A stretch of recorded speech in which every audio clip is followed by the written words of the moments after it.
Good morning, ladies and gentlemen. Welcome to Georgetown University. I'm Tom Farr, Senior Fellow at the Berkley Center for Religion, Peace, and World Affairs, which is sponsoring this event today. Let me begin with a hearty thanks to Bill Berkley and the Henry Luce Foundation for their support for the Berkley Center and its programs, and in particular for their support for this event this morning. This is the 8th in a series of symposia that we've had over the last 3.5 years at Georgetown on the broad subject of religion and U.S. foreign policy. And we have a series of publications here in the back, which you're free to take, that will give you a record of those earlier symposia, or you can find them on the Berkley Center website.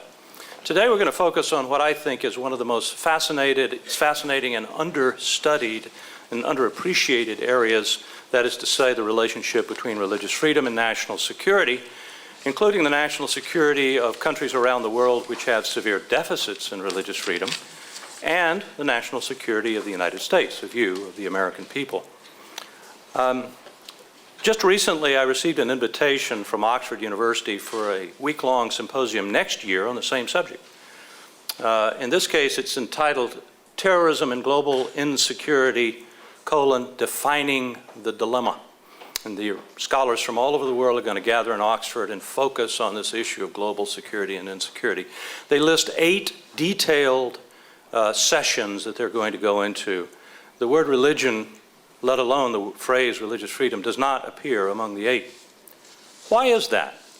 Is it because religious freedom and religion is irrelevant to national security and concerns of counterterrorism? Or could it be that the experts and the conventional wisdom are wrong? Are religion and religious freedom too divisive or too associated with American power or Western imperialism to be helpful? Or are they in fact necessary to human beings and societies always and everywhere? Particularly if those human beings and societies want to be stable and secure and free. So we're going to look at these questions and others related to those this morning and this afternoon in 2 panels and a keynote address. Our first panel, which I'll introduce in just a moment, is going to look at the issue of American national security and religious freedom. Then we're going to have, during lunch, a keynote address by Rashad Hussain, who is the American Special Envoy to the Organization of the Islamic Conference. I'm very much looking forward to hearing what he has to say. And then this afternoon, we're going to turn to 3 of the most important nascent struggling democracies in the greater Middle East, each of which has severe deficits in religious freedom, namely Iraq, Afghanistan, and Pakistan, and ask questions about the security and stabilization of those countries as they see them with respect to religion and religious freedom, and as we see them with respect to American national security interests. So let's get started. A couple of administrative points. We will leave some time for questions after each of the panels, and so as questions pop into your head, write them down or put them in that part of your brain where you keep those things. That part of my brain is atrophied a little bit, which is why I keep a piece of paper with me. But we'll have microphones coming around and ask you to speak into the microphones. The other thing I will mention is that at the end of this panel, at about noon, we will have lunch here, and I will ask you to get up and get a sandwich or something to drink or both, and return to your seats as soon as you can so that we can introduce our keynote speaker and get that part of our program going.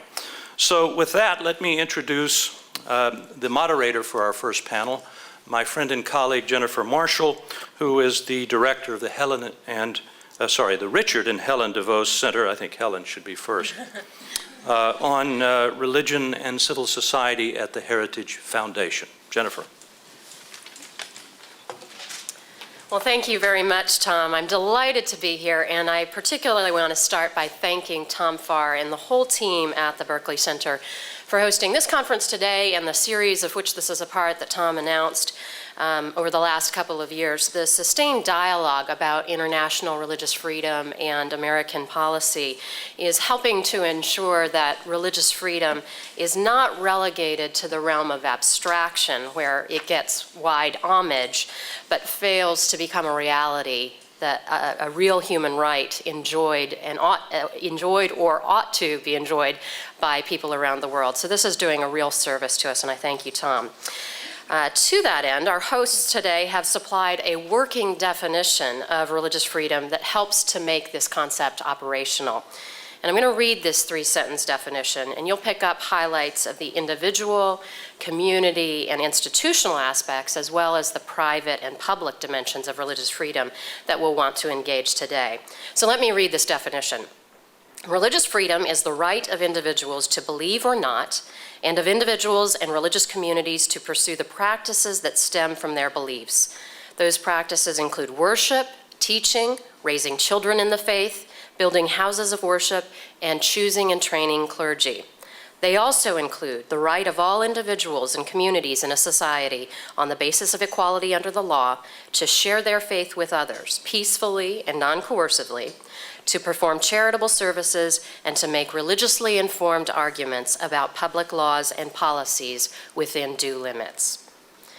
So our panelists today have been asked to comment, if they wish, on that definition, but particularly also to respond to 3 questions, and I'll briefly read these for you so you know where we're going with this conversation on this panel. First, under what conditions might greater U.S. support for religious liberty abroad help to reduce political instability, religious radicalism, and terrorist violence? Under what conditions might religious liberty advance democratization, social harmony, and economic development? Second, when, where, and why might an emphasis on religious liberty provoke negative reactions abroad that undermine American political and security interests? Might a wise and prudent religious liberty policy overcome such objections, and if so, how? Third, the Obama administration's 2010 national security strategy does not mention religious freedom. It includes a section entitled Values, which states that, quote, the United States supports the expansion of democracy and human rights abroad because governments that respect those values are more just, peaceful, and legitimate, end quote. The section mentions freedom to worship, but does not integrate the subject of religious freedom into its discussion of democracy and human rights abroad. So, the panelists today have been asked to give their views on the absence of religious freedom from that document overall, and in particular from the section on values, democracy, and human rights. So, now let me get to introducing the folks we have here today. We've got 3 terrific individuals to address these questions with experience in the academy, think tanks, and in public service. They've not only studied, but formulated and implemented religious liberty and national security policy, so they're well equipped to be able to help us deal with the intersection of these 2 issues today. Their bios are printed in full in your program, so I'm just going to highlight a few things so that you'll be acquainted with them as they come to the microphone this morning. And we'll go in order of my introductions here. Dr. Pauletta Otis is Professor of Security Studies at the Command and Staff College at the Marine Corps University. She previously served at the Pew Forum as the Senior Research Fellow for Religion and International Affairs. She's taught at Colorado State University and at the Joint Military Intelligence College. Dr. Otis has served as a member of the Defense Intelligence Advisory Board and in a senior advisory capacity for the U.S. military chaplains. Her work currently is focusing on cultural factors that impact military strategy and operations, religious factors in violence, and irregular warfare and insurgency. Dr. Will Inboden has recently returned stateside from London, where he was the senior vice president of the Legatum Institute, and he's taken up a new post at the University of Texas, Austin, as an assistant professor at the LBJ School of Public Affairs and as a distinguished scholar at the Strauss Center for International Security and Law. Previously, he served as Senior Director for Strategic Planning on the National Security Council and at the State Department as a Special Advisor in the Office of International Religious Freedom. Dr. Eric Patterson is Assistant Director right here at the Berkley Center, and he's also the Project Consultant for the Chicago Council on Global Affairs Religion and U.S. Foreign Policy Task Force. His research and teaching focuses on religion and politics, ethics and international affairs, and just war theory.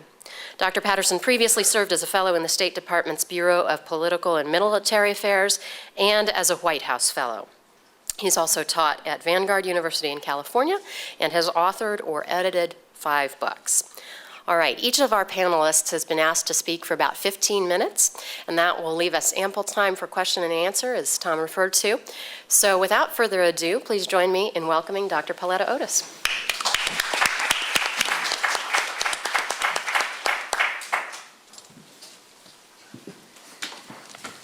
Thank you. I was very glad to go first because my remarks are probably the most simple and elementary, so it'll give the others a chance to look good and build on what I'm going to say. Incidentally, I work for the Marine Corps. I'm not a Marine. You can probably tell from the haircut. But one of the things that the Department of Defense and the Marine Corps are concerned with, and we sort of forgot it for the last, maybe 100 years, is the impact that religion has not on our own troops in our own country, but when we are in another country and we're dealing with fundamental freedoms of speech and press and assembly and religion, how those impact what we do, how they see us, and then how their issues impact us, and then how to have a better conversation about those for long-term durational success, not for tactical advantage. Okay. Now, I've divided, I have a double mind, sort of split in two. For each one of the questions, I have just a general statement, a principle, and then an applied statement, because it doesn't make good sense to have principle without having an application to it. So the first on religious liberty, if we meet inclusive pluralism, such liberty is fundamental to democracy, social harmony, and economic stability and viability. Religion is more than the simple freedom to believe and practice a religion. It's the power of ideas, beliefs, related behaviors that support the societies hold as aspirational. Thank you. The applied part of that is that if there is a basic bedrock relationship between democracy and freedom, then the United States public policy should consistently and under all conditions and in all countries support religious liberty. By definition, religious liberty, freedom under the law, supports peaceful interaction between competing groups that helps mitigate social and religious conflict. And the quote from there could very well be that of Oliver Wendell Holmes, when he said that the freedom of ideas and the expression of ideas and the free exchange of ideas, and one of those ideas is our religious values. Someone said that religion or theology is ideology with a God factor, and I'm kind of happy with that definition, even if it is a little on the basic side. Now, on the second question is, when and where might an emphasis on religious liberty provoke a negative reaction on the part of the people we're dealing with? And on that one, I go particularly straight back to the basics. Number one, Americans need to know a little bit about their history and their freedom and their law and their Constitution to know how we handle these things in public, in the press, and in the courts. Because if we don't know that history, we tend to gloss over it and think that everything has been just hunky-dory for the last 150 years, and the United States gleams as a shining light on the hill because we don't have problems, because we have it all figured out. Well, anyone that's read a history of the United States says we don't have it figured out. Every few years, another problem comes up. We have it in the public, we have it in the press, we have it in the courts. We argue about it, we fight about it, but we do not commit acts of genocide. We do not have mob violence in the street, and we do not genocide another population in our midst. This was brought to my mind rather recently in an international forum, where one of the people I was on a panel with was Islamic, had the hijab, and one of the audience challenged her and said, how can you be an Islamic woman in a country like the United States where you're always under attack? And she just very quietly and very straightforwardly stood up and said, because I am an American, I can practice my religion more freely than any other country in the world. I about fell over with glee and happiness too, but that's the principles that we have. But they have been hard won and hard fought. We fight over everything from abortion to Bible reading in schools to whether or not church bells or muezzin can be in a place where church parking is street parking, and what kind of books can be and cannot be in the public domain. We do not have our problems solved, but we work on it. All right, that's it. Now, the second part of that is the them. The first, I'm always looking to see that if I don't have the mote in my own eye, and then if I'm going to help them, it seems to me like the best way to handle the them and the those, because there's more than one them out there, that we take their problems as our problems. And in many cases, when I've worked with people touching the subject of religious liberty, what they are more afraid of anything else is a social chaos that might occur if they opened up immediately and did not take the consequences into consideration. There was a principled belief that, yes, religious liberty, freedom, speech, and assembly are important, but if we do that right away, we'll just cause too much havoc and too much panic. What a great opening for a problem solver. What a great opening for a problem solver. Because it says, yes, in principle we agree, but we don't know how to do it.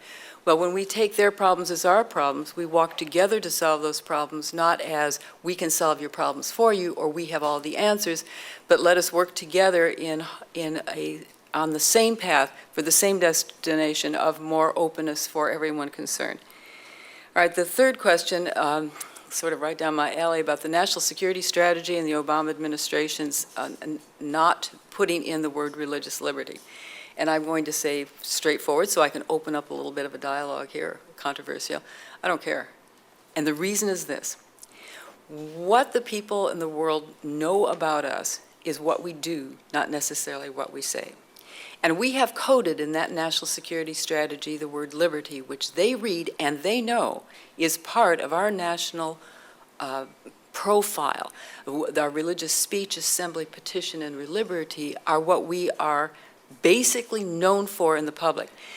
I would contend that putting religious freedom as such in the document would have been good for a domestic public, but not as good for an international public, because they will hear things differently than we hear them, and no matter what we say, their listening to this will come out a little bit differently. The challenge is to support, I think, foreign policy goals that are consistent with fundamental rights and freedoms, not trip up on the language, not trip up on the policy, but lead by example and let folks know out there that we do fight about things. We are not the perfect country in the world. However, those basic principles of how to handle conflict about ideas, values, and ideologies, we take very seriously, and we put them in the public domain. And we are a contentious and noisy people, and we have to live with that, and so do they. So, thank you.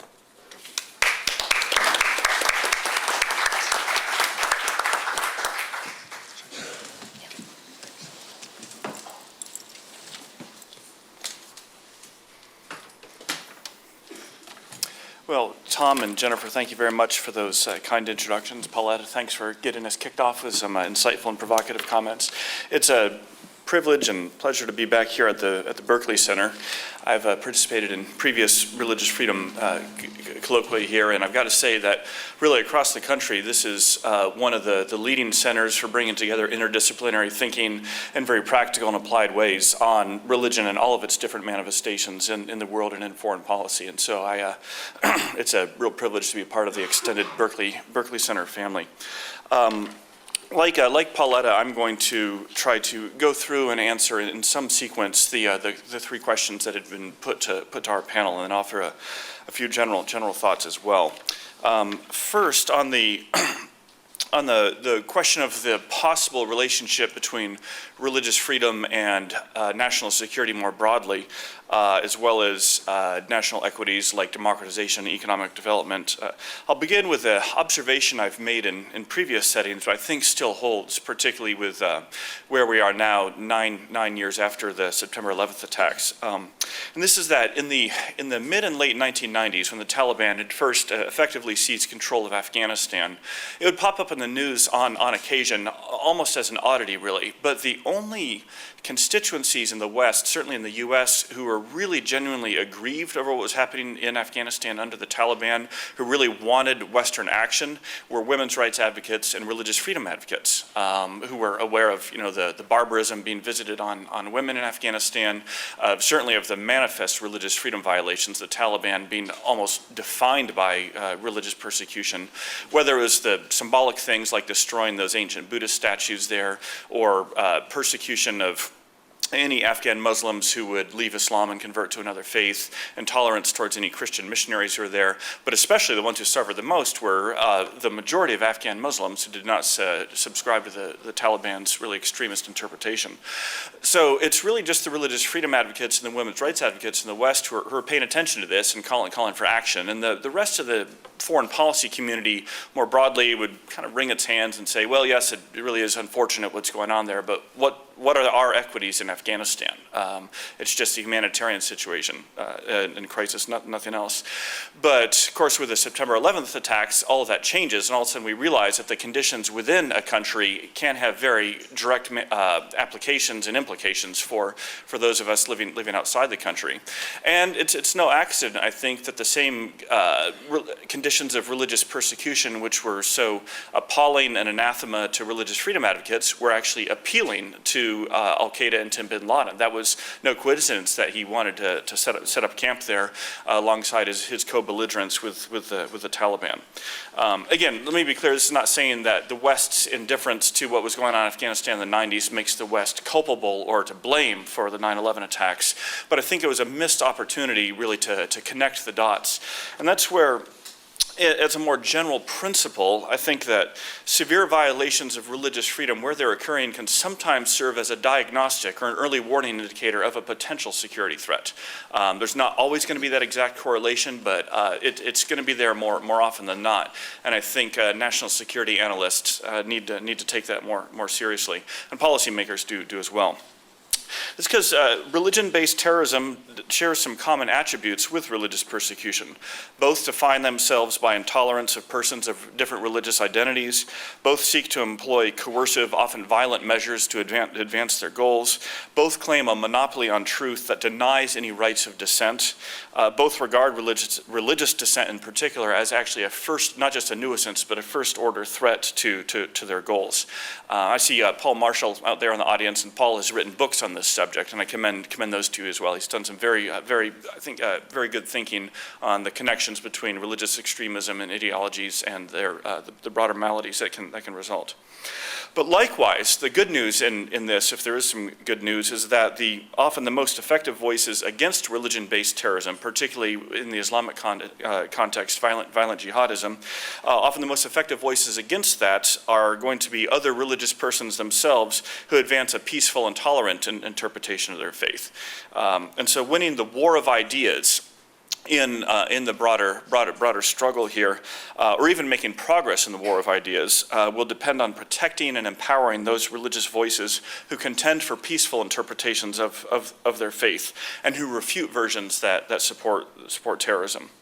And for those outside that faith community, again, in this case, the war of ideas within Islam, this doesn't mean that all of us would be just innocent, disinterested bystanders, if you will, but rather one of the most strategic contributions we can make is trying to promote religious freedom as a way of supporting a pluralism of voices, particularly those peaceful and more tolerant voices who want to contend for more space for that interpretation of their faith.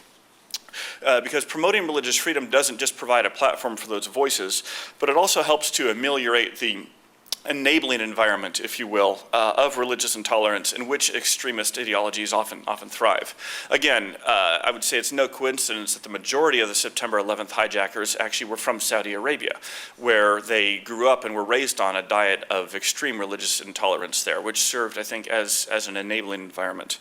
And then, after the attacks, caused some real challenges for the Saudi government as well as for one of their close allies, the American government. So I think as a general principle, we can say there's a notable correlation between religious freedom and security. One would be hard-pressed to find a nation that respects religious freedom and also poses a security threat to the United States. It may be out there. I'm not able to come up with one. Theoretically, it certainly could be possible, but I think at least there's a pretty pregnant correlation there. And then just briefly on democracy, likewise, religious freedom is an essential ingredient to democracy. There's also not a single established democracy in the world that is a thriving democracy but doesn't respect religious freedom. They have to go together. And this is in part because religious freedom itself is a very comprehensive civil liberty, which includes freedom of conscience, freedom of speech, freedom of assembly, and freedom of association. So it can be a great incubator and foundation for other democratic freedoms and civil liberties flourishing. Now, turning to the more practical question of what does this mean for policymakers, particularly, say, in the United States foreign policy and national security community, you have to weigh a lot of different equities. And the more pointed question we're asked to address about can promoting religious freedom sometimes undercut other American national security priorities? What do we do when these are competing goods? And the short answer is, yeah, it's really hard. And if anything, it's almost the rule that anytime there's a country with severe religious freedom violations, the U.S. and the free world more broadly are going to have at least one, if not multiple, other first-order foreign policy priorities there as well. So this is a very real and ongoing challenge for policymakers. And this is the case with nations that would have a more adversarial posture towards the U.S., such as, say, Iran or North Korea, where the first order concerns besides religious freedom violations are their respective nuclear programs. And then other countries that are more firm allies of the U.S. Again, Saudi Arabia would be in this category, Egypt as well. And then countries where the U.S. has, let's say, a complicated relationship of trying to cooperate with them in some areas and then having disagreements in others. Again, Pakistan, China, Russia would fall under these. So in just about every one of those where there's going to be religious freedom concerns, there's also going to be other foreign policy concerns. And what's a policymaker to do if they are to be consistently promoting religious freedom here? And again, this is where I would say that on the one hand, each of these needs to be taken on a case-by-case basis. As much as I'm happy to be a strong voice for religious freedom promotion, I, as an American, as a citizen of the world, certainly realize there's a number of other policies that need to be weighed in the balance as well. So I'll just say a few principles. First is, and this is picking up on what Pauletta said earlier, integrate religious freedom promotion as a consistent policy priority across all bilateral relationships. Now, that sounds nice and utopian, but there's a very practical implication for this as well. No other country, the country that we're talking to about religious freedom, can't accuse the U.S. of hypocrisy. The Chinese can't say, well, you're only badgering us on religious freedom because you're really, it's an anti-China plot, but you never talk to Vietnam or Russia or Egypt about it. But if it's known publicly that U.S. is consistently applying it across the board, that actually helps it more easily be integrated into these relationships. But second, is be flexible in how it's promoted. It should be a consistent principle to promote it, but with each country and with each different set of relationships, there's a wide variety of diplomatic and coercive tools available. So this will depend on the timing, on the venue, on the nature of the relationship. Sometimes you'll do it publicly, sometimes privately, sometimes bilaterally, sometimes in multilateral fora, sometimes using carrots, sometimes sticks, sometimes both. So flexibility should certainly be the order of the day, but flexibility does not include the flexibility to not promote religious freedom. That's the one essential here, consistent with the first principle. And then third, ensure that religious freedom is raised by principal level officials. This refers to the Secretaries of State, Secretary of Defense, the National Security Advisor, the President, the Vice President, not just the Assistant Secretary for Democracy and Human Rights, not just the Ambassador for International Religious Freedom, although they should certainly be doing it as well. But when it's only been raised by mid-level officials like that who are seen, well, of course, that's their issue, that's what they're supposed to do, it's not going to be taken as seriously. But when they can be the main drivers of it, while being reinforced and supported by cabinet secretaries, regional assistant secretaries, and others promoting it, that's where it can really be integrated into the broader web of American foreign policy concerns. Third, on the question of the Obama administration's national security strategy, and the non-reference to religious freedom per se, and how it compares to others. First, in full disclosure, I worked quite a bit on the 2006 national security strategy in the Bush administration, so I'm not just a disinterested observer here, but I hope that positions me to make a few observations. I would respectfully differ with Paula here, that I do think the absence of religious freedom being mentioned in the 2010 Obama administration strategy is a disappointment. It is a missed opportunity, and it's puzzling because President Obama has publicly, in other settings, made strong statements in support of religious freedom. Certainly in his 2009 Cairo speech, as well as his more recent address to the United Nations General Assembly. And the reasons why it's not mentioned in the 2010 strategy are puzzling. I have a few private speculations on that, but no one really knows. But that, coupled with things like their really lamentable delay in nominating a religious freedom ambassador, and by and large what seems to be a lack of attention and action on the issue, are disappointments and might be speaking to some sort of neglect. And I'll say that, again, respectfully differing with Pauletta, the principle of what we do being more important than what we say, I completely agree with. But here's the issue with national security strategies. They're very important for the U.S. government on what it does. It's one of these multi-purpose documents that, yes, it's a public message to the world, it's a public message to Congress and to the American people, but it also is, in some ways, one of the single most authoritative blueprints for all the officials working at the Pentagon, at the State Department, at the Treasury, at the intelligence community, on what they're supposed to be doing. And we saw this many times in the Bush administration with the 2006 national security strategies. I'd be sitting in interagency meetings with senior officials from the other agencies, and a policy question would come up, and oftentimes the first thing people would say, well, what's the national security strategy say? That's our blueprint. Likewise, when I met with some friends in the Pentagon recently, just before the Obama administration national security strategy came out, and some strategic questions came up, they said, well, we're not sure, we're waiting for the national security strategy. So it's actually a very important document for precisely what a government does. And now, again, what it says, what a government says, the rhetoric can be complicated, and we need to be careful with that. But that's why I think these documents actually are important. And when there's an omission of a policy priority like religious freedom, that speaks volumes to the interagency, to all the different officers and ambassadors who are charged with implementing the policies, because they're going to be getting deluged with all sorts of different policy questions, and when they turn to that for guidance and religious freedom is not mentioned, that's going to have some very, very negative implications. So I think at the risk of self-congratulation, I want to just point out to a few areas in the 2006 National Security Strategy where efforts in the Bush administration were made to integrate religious freedom with U.S. national security policy. The first would be religious freedom is described in the 2006 NSS as the first freedom, not just because that's how it's mentioned in the U.S. Bill of Rights, but also because that's a philosophical statement about religious freedom being a foundational human right and freedom out of which many of the other rights and liberties flow. Second, religious freedom is integrated with other liberties in a comprehensive picture of a free society. For example, the document says, in effective democracies, freedom is indivisible. Political, religious, and economic liberty advance together and reinforce each other. So that's trying to prevent it from being treated as just a boutique special interest issue way out there for those religious people. Third, religious freedom is identified not only as an intrinsic good, but also as an indispensable component of counterterrorism and counter-radicalization. Specifically, it's called a tool to, quote, empower peaceful Muslims to practice and interpret their faith. So there's a real effort there to treat it not just as a nice human right, but as an important part of the broader war of ideas. And then fourth, religious freedom was integrated into the context of great power relations with other nations such as China. For example, the 2006 strategy said, China's leaders must see that they cannot let their population increasingly experience the freedoms to buy, sell, and produce while denying them the rights to assemble, speak, and worship.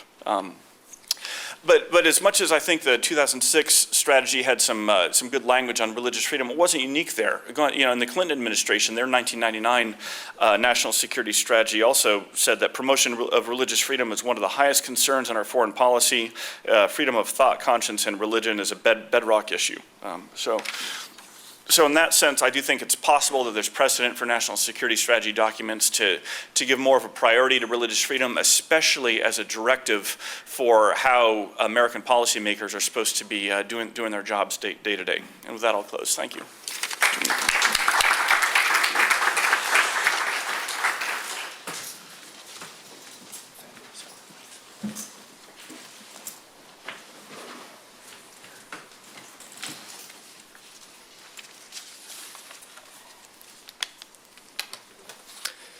Good morning. My name is Eric Patterson. I'm an assistant director here at the Berkley Center, and on behalf of our director, Tom Banshoff, who's traveling this week, I welcome you to this event. And I would like to pick up a bit on this topic where Will left off about the national security strategy, and he mentioned the Cairo speech. In our work at the Berkley Center, we do a lot of work on interfaith, interreligious dialogue, the relationship of religion to peace, peace building, peacemaking, religion and development. And so there's not a week that goes by, it's often every day of the week, where people are talking about this fabulous Cairo speech from June 2009, in which the president laid out 7 priorities and challenges for the Muslim world. In specific, one of those 7 was religious freedom. And I'd like to, if in a sense, have my talk be a tale of 2 documents, one being the Cairo speech, the other being the most recent national security strategy, which came out in May of this year. And I'd like to contrast some of the key points in the 2. Now, if we go back to Cairo 2009, the speech lays out a robust defense of religious freedom, not only in the American context, but more broadly as well. And President Obama linked religious freedom to other fundamental liberties, because without religious freedom, there isn't really freedom of press, freedom of speech, freedom of conscience, worship broadly defined, even private property. All of these things are linked. They are bundled in a sense.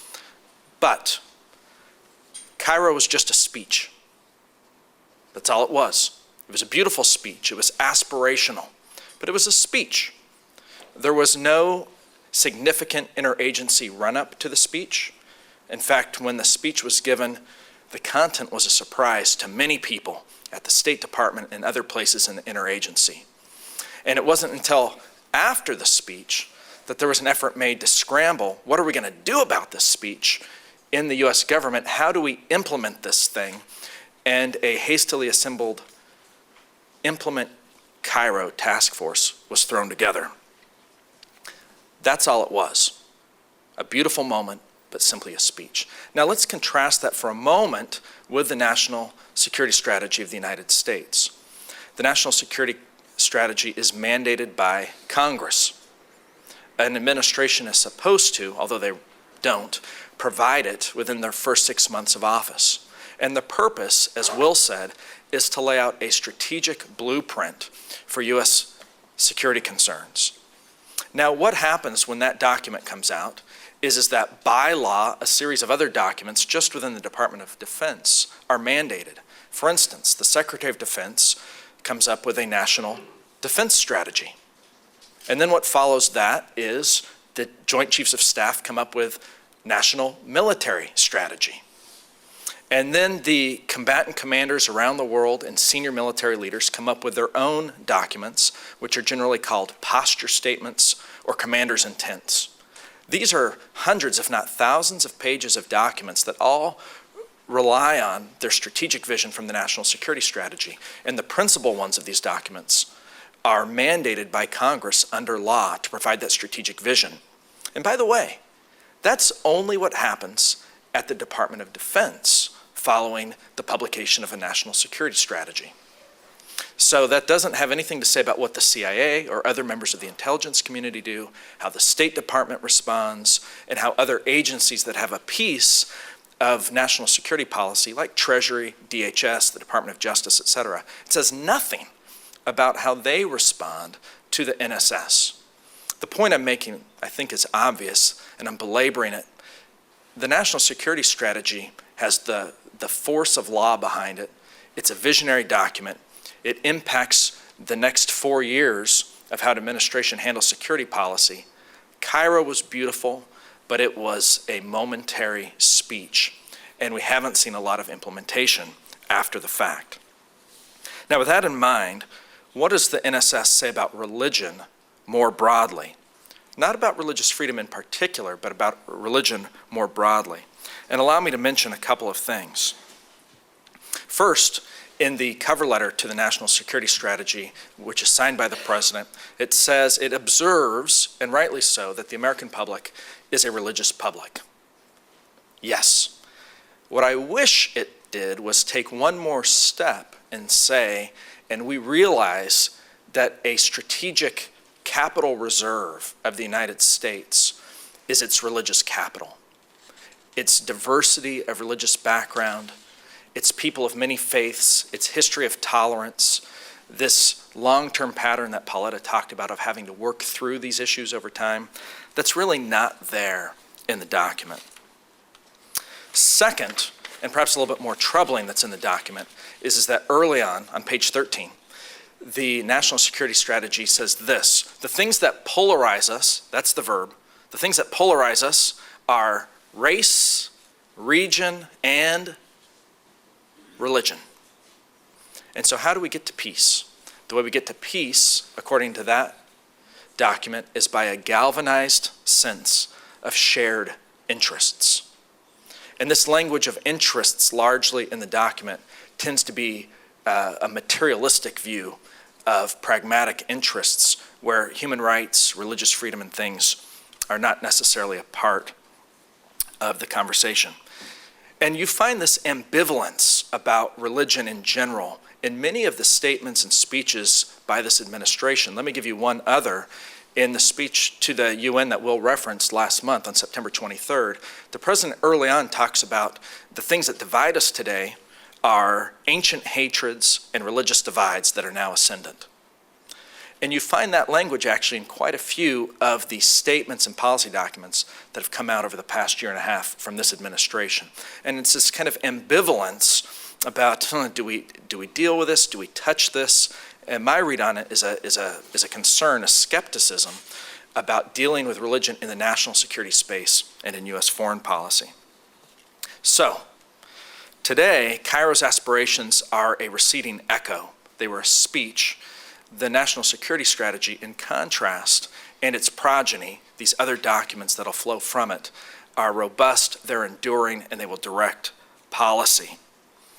And I think that there is a place for more of an overt statement about religious freedom in the values and other sections of the NSS. And the fundamental reason for this is because religious freedom is the ultimate challenge to all forms of authoritarian government and to authoritarian ideologies around the globe. That's what President Obama said at Cairo, and it is those societies that nourish and support religious liberty through the rule of law, rather than using law to repress it, that are most likely to be peaceful, stable, prosperous, and representative. As well noted, it's telling that the places where the U.S. has national security challenges are those places where religious freedom and associated liberties are most likely to be repressed, thwarted, or limited. And he mentioned many exemplars at the time. Now, the national security strategy does tell us what America's enduring interests are. It says that the U.S. has 4 enduring interests. And let me mention them to you and ask ourselves the question, does religious freedom as part of our policy, championing it abroad, is it commensurate with these 4 points? First, the U.S. has 4 enduring interests. First, the security of its citizens and allies. Second, a strong economy and an open global economic system.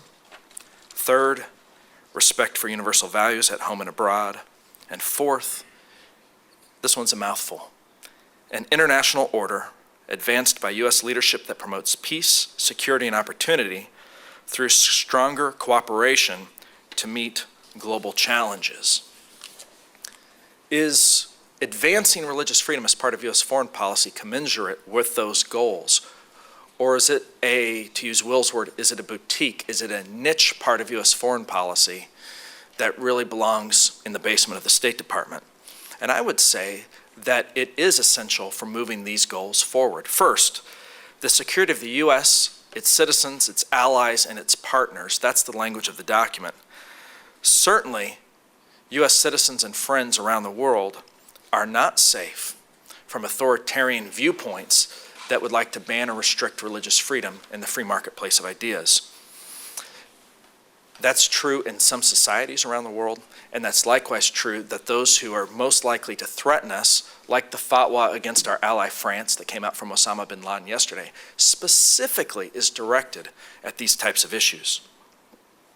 Second, a strong economy and a global marketplace. There are those who would say that religious freedom really has nothing to do with that, but it's true that a competitive, open market, buttressed by individual freedom and by the rule of law, is in U.S. interests. And in fact, one of the problems of the global meltdown of the past 18 months is that many of these elements, the elements that undergird trust, ethics, and the rule of law in the marketplace, those were the things that were eroding and led to that crisis. And certainly, religious freedom and a place for voices about ethics and morality to have a place in the public sphere should be welcome as we think about a 21st century global economy.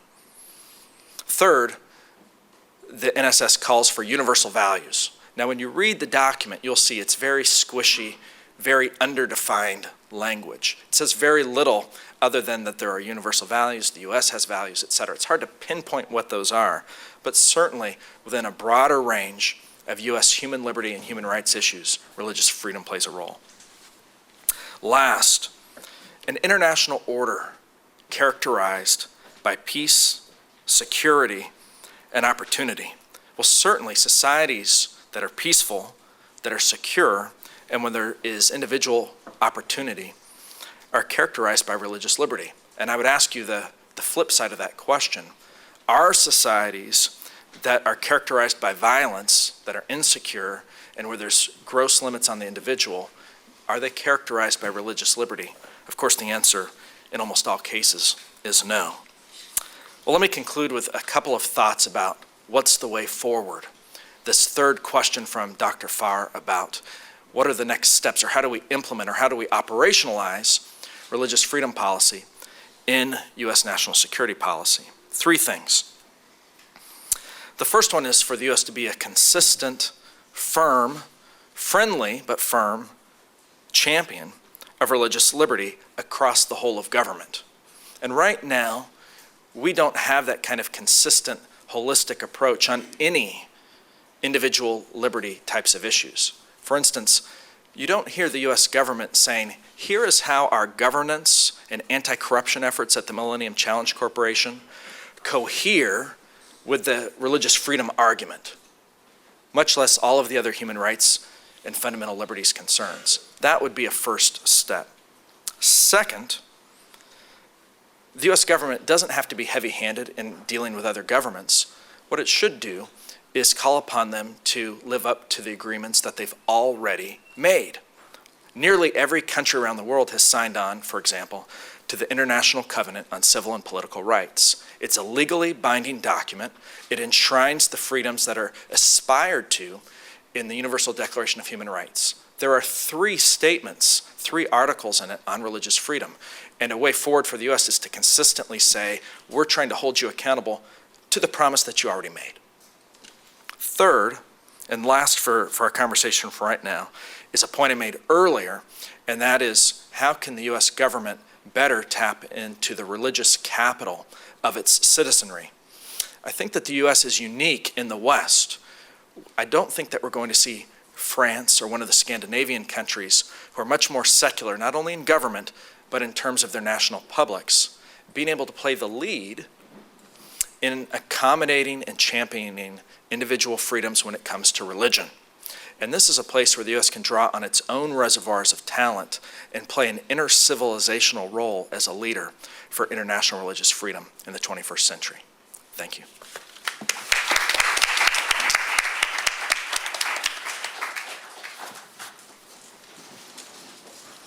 Terrific. Well, I want to thank our panelists for illuminating these questions and really focusing on how to operationalize the principle of religious freedom. And before throwing it open to you as the audience, I want to give right of first refusal to you guys on the panel to respond to anybody who went after you. So Pauletta, I'll give that opportunity to you first if you care to respond to either of your subsequent panelists before we go to questions. I didn't really take it that way.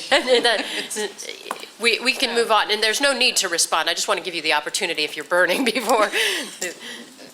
No, not at all. Okay. My mother used to say, or my father used to say, there's more than one way to skin a cat, and using all elements of national power is probably a good idea.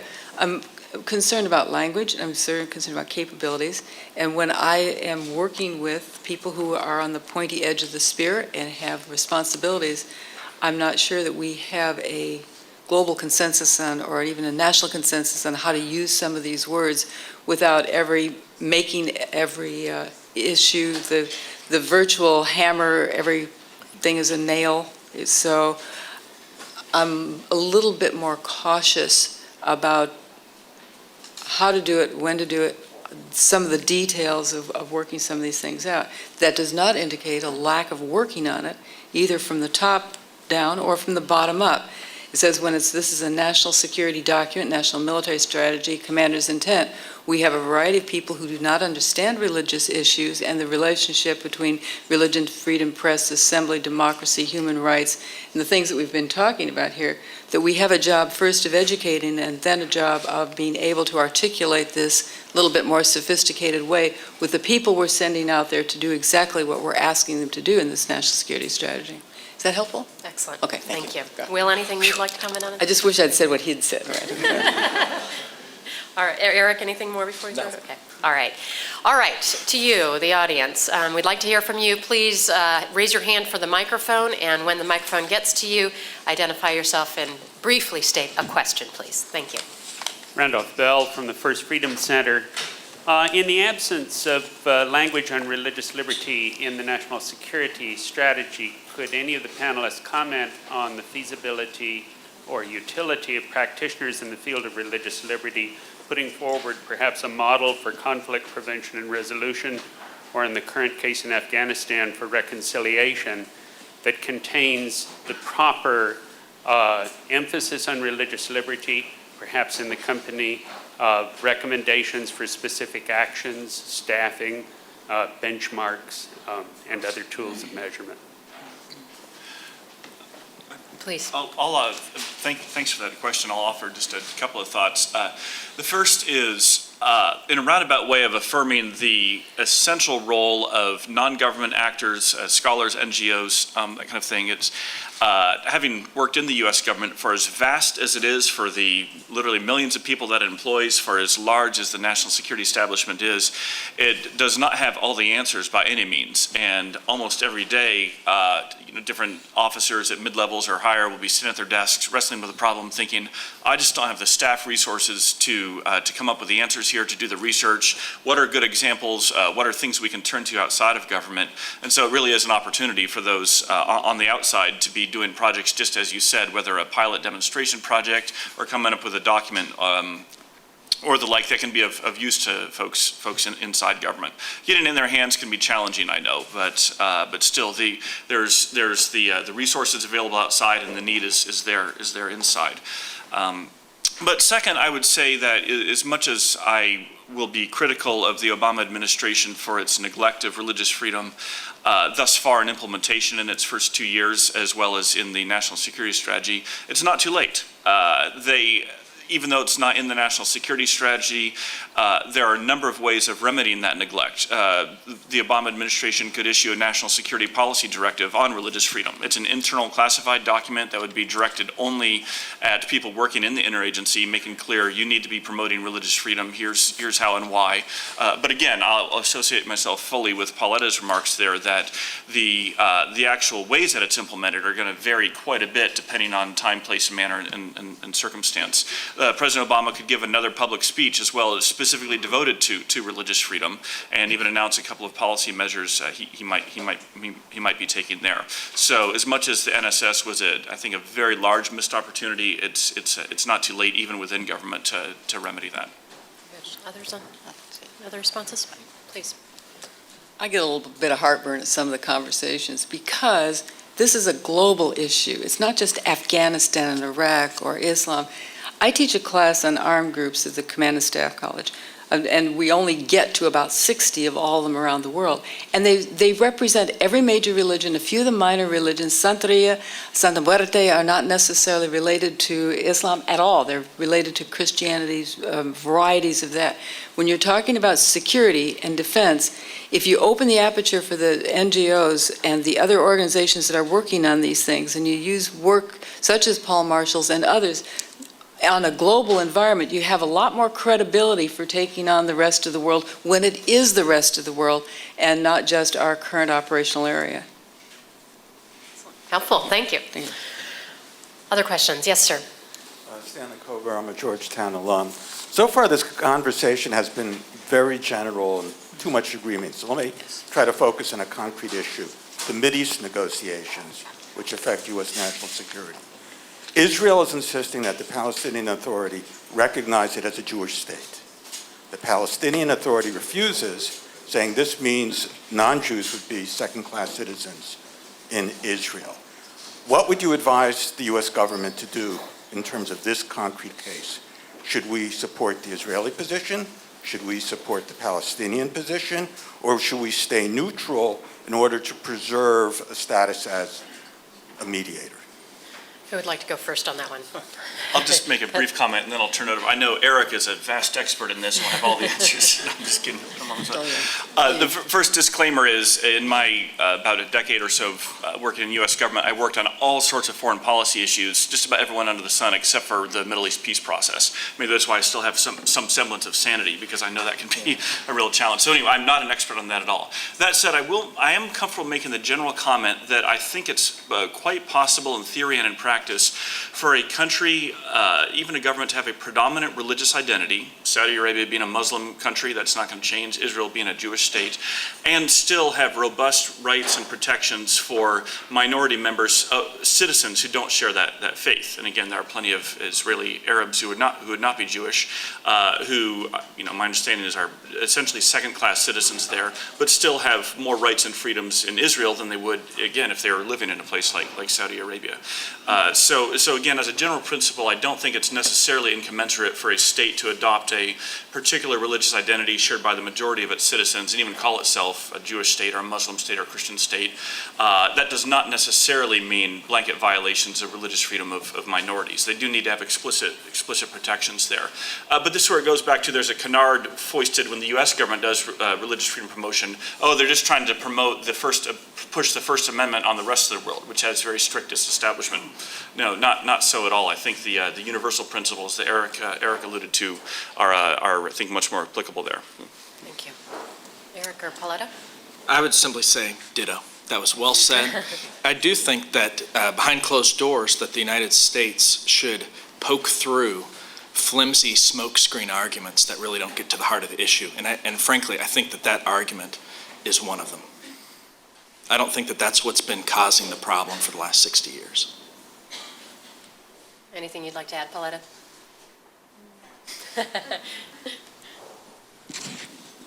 No policy statement from where I'm standing, just one of, when we teach these things, what we teach is that there is a psychological, social dimension to prejudice and discrimination between human beings of different groups, ethnic groups, or religious groups, etc. We've all been subject to that.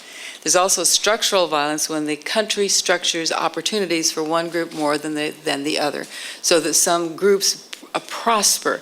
This is sometimes the basis for the accusations of social injustice or economic injustice. Those have to be addressed also in a global environment, and that's part of our economic policy out there. When it comes to particular conflict and violence, that becomes the third level of conflict between groups, and no policy that we have with any country and in any situation should avoid those different levels of that conversation. All right. Well done. Thank you. All right, over here, we have one. Good morning. I'm Ariel Gingold from Interfaith Alliance. I want to jump back to what you said about our actions versus our words and how we as a country and we as citizens can serve as an example. How do you see our recent, I guess we could call them debates among electoral candidates, among the media, over religious freedom issues, both the meaning of the First Amendment and more recent debates about whether our religious freedom applies equally to Muslim Americans, et cetera? How does that affect our ability to play a leader in religious freedom? How do you see it affecting our national security policy, particularly when these debates are happening amongst people who may not even really have any role in shaping our policy itself? Very good. Pauletta, do you want to start with that one since you raised this issue of vigorous debate? Oh, yeah, long live America. This is what we do best, particularly before elections, and we top and tail things. I'd also like to indicate the progress we've made in these discussions since 9/11. The week after 9/11, my son, who has dark hair and a darker complexion, was beaten up, or they tried to beat him up, on the Capitol Mall because someone thought he was of the wrong race, the wrong religion, or wrong something. He shouldn't have done that because he carries a gun for the United States government. We've come a long way from 9/11 in our public discourse of where religion fits in foreign and defense policy. We're not there yet. We'll keep having those arguments. Sometimes I turn the radio off because I can't deal with it anymore, but I'm glad it's there. Eric, Will, any others? Comments on that? I would simply say that think about what we've seen happen on the ground in Iraq over the past 7 years, and what we've seen there is, on the one hand, some religiously motivated violence, and we've seen violence among communities defined in part by religion, and then using religion as a justification for violence. The very shocking difference is between how people in the United States can be vociferously debating these issues and not come to violence. And it's really that model, not that the U.S. is trying to export, but that it's trying to, as openly as possible, say, hey, take a look. This has been learned, as Pauletta said, over a long period of time, and it means that people are safer and more secure and they can have their voices heard. And that's really an example that I think is very, very important. There was a lot of acrimony in August and September along religious issues in the United States, but there weren't the kinds of mass violence that we've seen in so many other places. And part of that has to do with being an open society lets a lot of that steam dissipate over time. And in a closed or an oppressive society, or where the guns are all in the hands of one group of people, it has tended to be that violence breaks out along those lines. I'll just offer two brief, somewhat contradictory thoughts. The first is both as a principle and in practice, I think it's very important that the United States do its utmost to promote religious freedom for all citizens of the United States, for everyone within its borders, and along with that, a civil, peaceful discourse about these religious differences. Because the example that we show to the world is important and is a very large part of our soft power capital or lack thereof. So I'm a firm proponent of that. However, second, and in somewhat contradiction of that, the lack of that, those imperfections in the U.S. should not at all hinder us from still promoting religious freedom and other ideals internationally. If we wait till we become a perfect nation, we'll have a completely neutered foreign policy and never be able to act. So, All right, a question up front. Thank you. James Standish, the Adventist Church. First, I greatly appreciated all three of your presentations. Thanks so much for them. As I was listening to your discussion, I was thinking of a recent news story, and that is the very large arms deal between the United States and Saudi Arabia. How does that type of concrete action comport with a foreign policy that takes into account religious freedom as an objective? In other words, how can we arm one of the most oppressive and repressive regimes in the world while simultaneously proclaiming that one of our foreign policy objectives is to advance the cause of fundamental freedoms, and particularly religious freedom? Will, do you want to start with that one? No, great question, James. And this goes back to, I think I applaud the Obama administration of the arms sale to Saudi Arabia. I think it's the right thing to do for a lot of reasons. The point being, again, as much as I am a firm proponent of religious freedom personally and professionally, I don't think that we can be a single issue nation when it comes to our foreign policy on that. And I think there's some very good national security reasons, whether it's sort of the border instability with Yemen and growing radicalism there, spilling over into Saudi, or certainly the worries about Iran there for that arms deal. However, I'm also glad that the Bush administration first designated Saudi Arabia as one of the worst violators of religious freedom in the world, and that the Obama administration has continued that designation, the country of particular concern. I think that's a great picture of how it is possible to have a sophisticated, comprehensive foreign policy where you promote religious freedom, you speak plainly about it, but you also can maintain in other areas is positive, constructive relations with the country in question. I do wish we'd do more in Saudi Arabia. I think that the CPC designation has not been followed up with enough vigorous action, and we could talk about that more. So I don't think it's a perfect model, but that's one where I do think both can be done. Eric? Yes, I agree 100% with Will. And let me offer a counterfactual a bit, and that is, imagine under different circumstances if the administration were to say quietly within the USG, State Department, you need to back off on Saudi Arabia when it comes to religious freedom. We're going to have this arms deal, and we're not going to have a consistent message on human liberties any longer. That is the kind of hypocrisy that I would be very, very worried about. What the U.S. needs to send is a comprehensive message across a variety of issues, and there is a military security piece to this on the one hand, and at the same time the U.S. can say, and we really don't like, we don't approve, we're going to use this designation through our legal mechanisms on the religious freedom piece and poke and push on that issue as well. They don't have to be mutually exclusive. Likewise, we don't seem to be hypocritical on this at this point. The administration is still saying, hey, this is a problem for the Saudis. We'd like to see it change. Pauletta, anything to add? Well, it's one of the reasons organizations like this are worth their weight in gold out there, and is to call us on our seeming hypocrisies, support those things that are good, and move on. And one of the things that's been happening in Washington in the last 4 or 5 years is we finally have a literature now that addresses such things as democracy in the Middle East, that it doesn't target a country for being single egregious violators, but takes a more sophisticated view of it.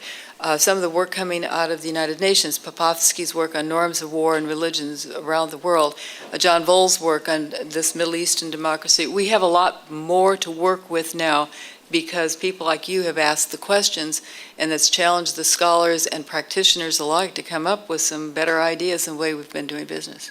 Thank you. All right, next question. Yeah, we have one over here. Sorry, I can't see the cameras. Go ahead. Will, I'd like to follow up on the point that you had made regarding the need to implement stronger and more vigorous policies toward Saudi, specifically regarding the CPC designation. What would you suggest? Yeah, what would I suggest on the CPC designation? First, there was a kind of a quiet binding agreement negotiated between the U.S. and the Saudis at the time of the original designation, and it just wasn't followed through enough. The Saudis paid lip service to doing some things, whether it was allowing more space for private non-Muslim worship, allowing the import of religious literature and like, and it just wasn't followed through. And again, doing diplomacy with the Saudis is tricky, difficult business, and they'll promise one thing with one hand and then take it away with the other. And so, and I know you're very familiar with this as well. So I think just holding their feet to the fire, if you will, continuing to follow through on that. I think a missed opportunity has been too often it's been a U.S.-Saudi bilateral issue. I know there have been efforts in the past to enlist the EU in particular, but other nations as well, so that it becomes more of an international community, or to use a controversial phrase, coalition of the willing, who are raising these issues with the Saudis, so they're hearing it from a multiplicity of voices and are feeling a little more isolated there. I'm not necessarily going to have a particular one, but I do think that even other coercive measures, maybe travel bans for a few Saudi officials who've been especially problematic on this, following the model of when we yanked the visa for Modi after the Gujarat massacre. I think that sets a good precedent, and that can be a modulated way of stigmatizing the negative actors while still not totally derailing the overall relationship. So anyway, I'm not going to say stop buying oil from them necessarily, but I'm all for alternative energy sources as well. So. Question over here, please. Thank you. This is a follow-up of the previous two questions. and I'm glad Saudi Arabia was used as an example. I think it provides an appropriate example of where this kind of mixed message, particularly in terms of image, comes in. You have support for a lot of authoritarian regimes, and at the same time, the US policy talks about religious freedom, human rights, democracy, etc. One of the things that also concerns me, when on the one hand we have support for authoritarian regimes, which creates further repression in these countries, at the same time we have indigenous processes happening in these countries that are looking towards a process towards democracy, towards human rights. But when there is interference or involvement of foreign governments in these processes, they further derail them. And there is it creates a sort of a double-edged kind of an impact, and contrary to the kind of impact that it is intended to have. So I'm just wondering to what extent US policy can actually talk about promoting democracy, human rights, religious freedom in these countries, whereas these countries do want to have their own indigenous processes to take this forward and not have foreign involvement that derails such processes within these governments and countries themselves. Thank you. And could you please identify yourself? Sorry, Sabra Qureshi. I'm an independent consultant. Great, thank you. All right. Eric, do you want to start with that one? This is a conundrum for policy, isn't it? Because if the U.S. weren't to make a public statement, for instance, on behalf of human rights advocates in these countries, then it would be widely condemned. Why isn't it supportive of these grassroots movements? The U.S., I think, can take a measured approach that, on the one hand, makes a general statement, yes, we're supportive of these indigenous processes, and second, when it's asked directly for help from these groups, that it can provide that kind of help. The challenge for those groups, of course, is whether or not U.S. assistance to them is a form of poison pill or it delegitimizes them. That's the point that you're raising. Now, during the Cold War, the U.S. routinely supported human rights activists, human rights groups, challenges to regimes, particularly in the case of Eastern Europe. And it's during that era, particularly in the 70s and during the Reagan administration, when a number of agencies were set up to try to support them, such as the National Endowment for Democracy. Many of those agencies are still with us today, and they probably are really the best places in the U.S. in the U.S. policy establishment, not the Department of Defense, to provide support to the types of groups that you're talking to. But what I wouldn't say is that the U.S. should entirely back off from at least tacit support for those groups. Thank you. Pauletta, can you add anything to that from your experience? As one who's been stuck every once in a while in the crossfire between state and defense, yes. Each one of the departments in U.S. government tends to have its own foreign policy. They are not consistent. Sometimes they talk to each other. It doesn't mean they change their mind. And certainly the instruments of that foreign policy are sometimes contradictory at all different levels of national engagement. Now, some of the folks that I work with say we need a Goldwater-Nichols Act for national security strategy and national defense strategy. And I'm kind of mixed on that because I don't want too much organization because that'd take away some of the independent action we have in a lot of different ways. On the other hand, it would be nice to have some consistency in our foreign policy about almost anything, but particularly about human rights, fundamental freedoms, assembly, press, religion, speech. Those kinds of things should be absolutely our bedrock, inviolable values that every single department of this administration should adhere to. And that part of it for me is a no-brainer. Now, how to do it, your question about details? I've only been in Washington for 5 years. That makes me a total neophyte. I'm still in stunned, wide, deer in the headlights kind of feeling about this. Thank you. Anything to add? I'll just mention that I think as a consistent principle, the U.S. should be supportive of political and religious reformers and rights activists around the world, but also as a consistent principle, the U.S. should be deferential to the requests of those actors in the country, because they're the ones who are bearing the risks and are best positioned to make the calculation about what kind of support would be helpful or not.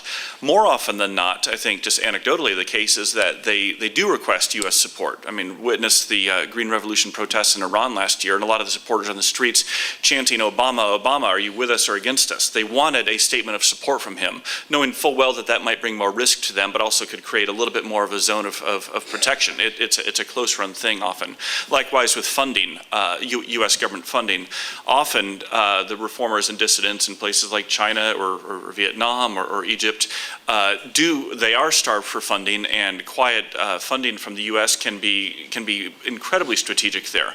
But if they make the calculation that funding from the U.S. would be the proverbial kiss of death or would bring more problems to them, then they can turn it down or say, no, we don't want that. So I think the principle is consistent support, but flexibility and implementation that always defers to the desires and wishes of those on the ground who are bearing the risk. All right. May I make one more statement here? Absolutely. Not every religious actor is worthy of support either. There are some very strange Looney Tunes out there that call for religious and freedom of speech and freedom of rights, and they are gun, chemical weapons, and folks that we don't want to have. So we have to be a little discriminating and nuanced in the way we do this. Thank you. All right. In the back, and then we'll take in the middle. My name is Naseem Mahdi. I'm the National Vice President of Ahmadiyya Muslim Community. I think the way we are having this war against terror, it will be more effective if we defeat the ideology of terror with the ideology of peace. And what I mean is that the clerics are exploiting the religion of Islam. They are telling people that this is your religious responsibility to attack United States of America or get out and kill the infidels. I think more is needed to teach and educate the masses that this is not what Islam teaches, this is not the Islam of Quran, this is not the Islam of Prophet Muhammad. Otherwise, if we kill one terrorist or one Osama bin Laden, there are 1 million in the queue, and it is never-ending process. So I think instead of having more drone attacks, we need the control of the airwaves, we need more publication distributed, more television channel in different languages, and telling them that this is not Islam, the real Islam is Islam, religion of peace and not terrorism. I want to ask the panelists what is being done on this front of replacing the ideology of terror with the ideology of peace. All right. Who would like to first comment on the variety of questions embedded there? Soft power, hard power, ideology. Could I ask the gentleman, because that was a brilliant statement, I'd like to just ask him, sir, the question that we just heard from the previous audience member, how does your question respond to that? In other words, would U.S. support be a poison pill? Would it kill these efforts if the U.S. was to give money to the types of things that you're advocating for?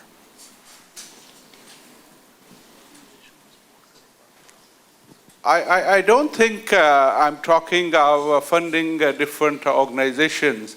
I'm saying that directly having control of the airwaves in Afghanistan and Pakistan and different television channels and radio channels, and bringing those moderate scholars to talk and interview and telling them that the religion which is being exploited by these mullahs and clerics is not the religion. This is being exploited, and that exploitation has to be disclosed to the people. Until and unless we educate the masses, this will continue. Well, I'd certainly say that one part of an answer to your question, and then I'll turn over to my colleagues, would be that the U.S. really has nothing to fear from providing fora for many different voices to hash these things out. In other words, the U.S. with its tremendous resources to provide a forum through radio, through the internet, through television, through print, to allow contrasting voices to be put side by side and debate this, what Will has called, and I would agree, is a war of ideas. It is those who don't want to have that debate, who are promoting narrow, extremist, violent versions of Islam. And so the U.S. could certainly be supportive, particularly through radio in the kinds of contexts that we're talking today, to having those voices side by side arguing this out, because I believe that the vast majority of publics around the world will respond to the more coherent, rational, peaceful approach than the extremist one. Any other comments about that? I'll just make a brief follow-up and associate myself with Eric's comments. I do think that the diversity within Islam is a great resource for Islam, especially for movements towards tolerance, towards reform. And I think oftentimes a leading indicator of the overall level of religious freedom in a Muslim country is how are Muslim minorities treated, such as the Ahmadiyas in Pakistan, the Ismaili Shias in Saudi Arabia, et cetera. So too often the religious freedom issues are seen in a Muslim country, how are the Christians and Jews or Baha'is treated, but sometimes it's how are the Ahmadiyas or the Ismaili Shia or others treated as well. And that's where those groups, I think, can be sort of wonderful seeds of broader reform and pluralism and tolerance by their own lived example. I would suggest that what you are advocating is already happening.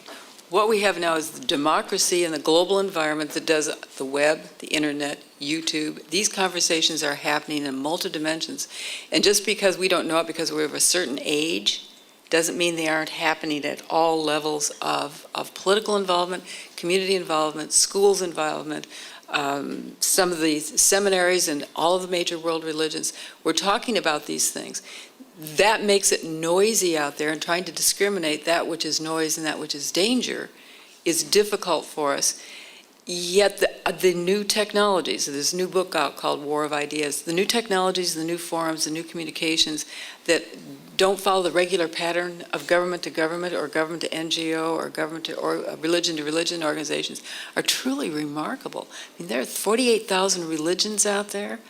Check adherence.com, and the number of NGOs and religious organizations that are doing these kind of dialogues have just grown exponentially.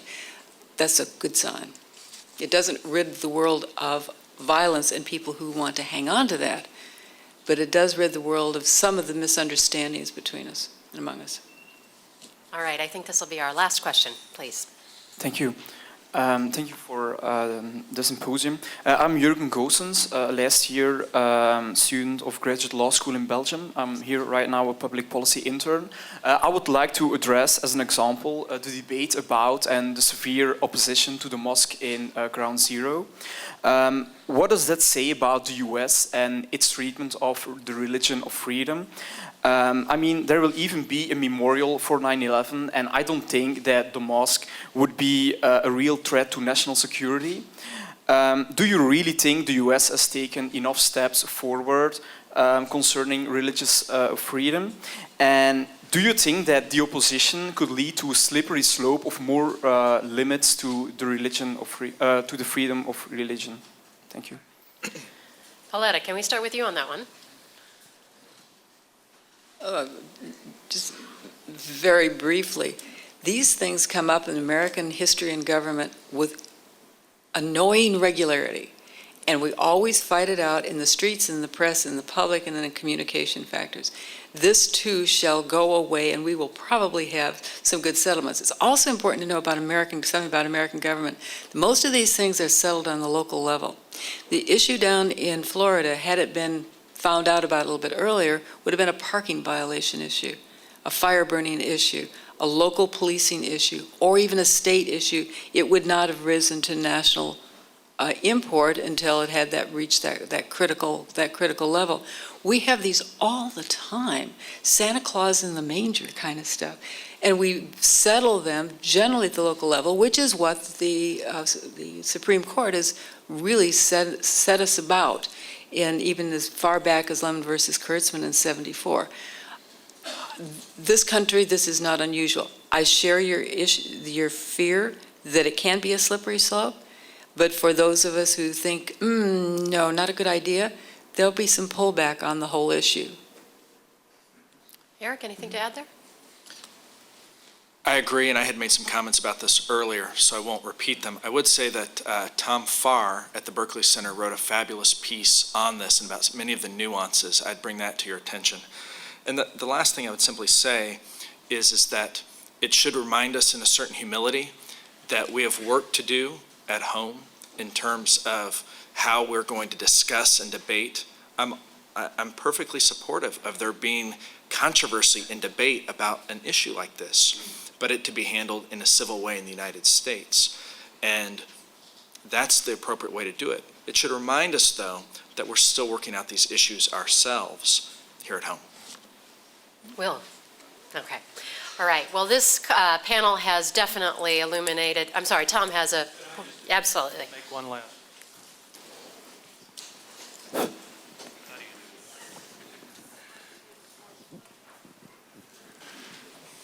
Doesn't matter.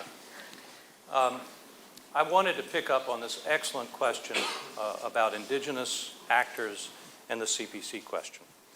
And just to round this out, because I think this reveals a big hole in America's religious freedom policy.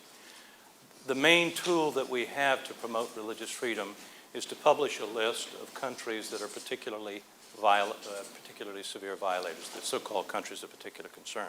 It is important, I agree with Will and others, but if that is the main tool that you have, and you have no means by which you can support indigenous forces for religious freedom, and speaking against the radicals, empowering Muslim reformers to do that is religious freedom.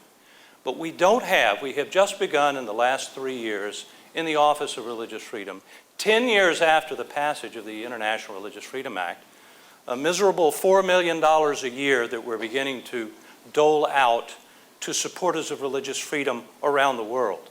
This is 25 years after the creation of the National Endowment for Democracy. We have spent billions of dollars around the world, much of it very well spent, for the secular aspects of democracy. We need to begin to do this, in my opinion, for religious actors and ideas that are indigenous, who are already doing this work. And I applaud the Office of Religious Freedom for now beginning to do that. I just wanted to have that last word. Excellent. Thank you very much. Excellent summary and well said. This panel has definitely underscored the significance of the role of scholar practitioners, sharp thinking on principle and eager creative thinking about how to operationalize it.